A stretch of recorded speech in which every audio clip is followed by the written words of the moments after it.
Keberhasilan didapat dari 99% usaha dan kerja keras, dan 1% kecerdasan. Kata-kata itulah yang selalu terlintas di benak Kay. Kay seorang cewek remaja yang sudah berumur 17 tahun. Dia anak kedua dari 4 bersaudara. Ibunya hanyalah seorang penyapu jalanan yang memperoleh upah yang tak seberapa. Sedangkan ayahnya adalah seorang sosok yang tak pernah mempedulikan anggota keluarganya. Kakak Kay termasuk anak yang cerdas di sekolah. Akan tetapi, minat kuliahnya kini sudah padam karena kata-kata ayahnya yang selalu memukul semangatnya. Ayahnya selalu berkata bahwa beliau tidak pernah ada uang untuk menyekolahkan kakaknya. Kay yang kini duduk di bangku SMA sudah hampir menyelesaikan studinya. Kay bercita-cita ingin menjadi orang sukses yang bisa membahagiakan ibu dan adik-adiknya. Ibunya selalu berkata bahwa Kay bisa melanjutkan studi yang lebih tinggi lagi. Tetapi dengan syarat Kay harus dapat beasiswa dari pemerintah. Sebelum ujian nasional tiba, Kay sudah mempersiapkan dirinya untuk ujian beasiswa yang kebetulan diadakan pihak pemerintah saat itu. Kay menjawab beberapa soal dengan sedikit kesulitan. Hingga akhirnya pengumuman telah dikeluarkan. Namun, nama Kay tidak tertera dalam daftar nama itu.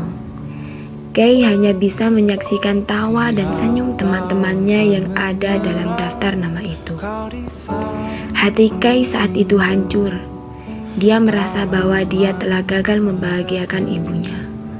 Namun, Kay tidak pernah patah semangat. Dia terus belajar dan tetap belajar. 1 kali, 2 sampai 5 kali.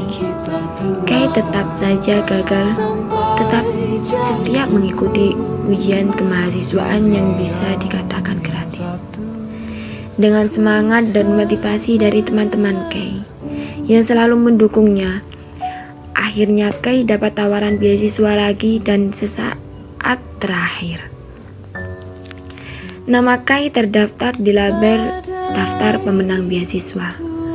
Kay merasa sangat bahagia dan dia menjumpai ibunya yang sedang bekerja menyapu jalanan. Ibunya tidak percaya dengan usaha Kay itu.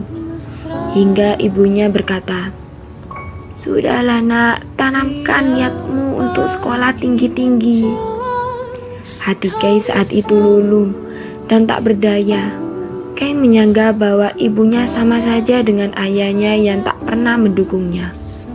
Namun, Kay selalu berusaha keras hingga ujian nasional tiba. Dan Kay lulus dengan nilai yang memuaskan. Seminggu setelah ujian nasional, Kay berangkat keluar kota desanya dengan tujuan mencari pekerjaan. Hingga suatu saat yayasan beasiswa mengomunikasikan keberhasilan Kay kepada Kay. Berkat usaha Kay, dia bisa melanjutkan sekolah dan ibunya juga sudah tahu bahwa Kay bisa sekolah lagi. Dan kini ayahnya sadar bahwa anaknya bisa bangkit tanpa uang ayahnya, serta ibunya kini jadi pemotivasi bagi adik-adik Kay. Kay merasa bangga dengan segala apa yang kini didapatkan.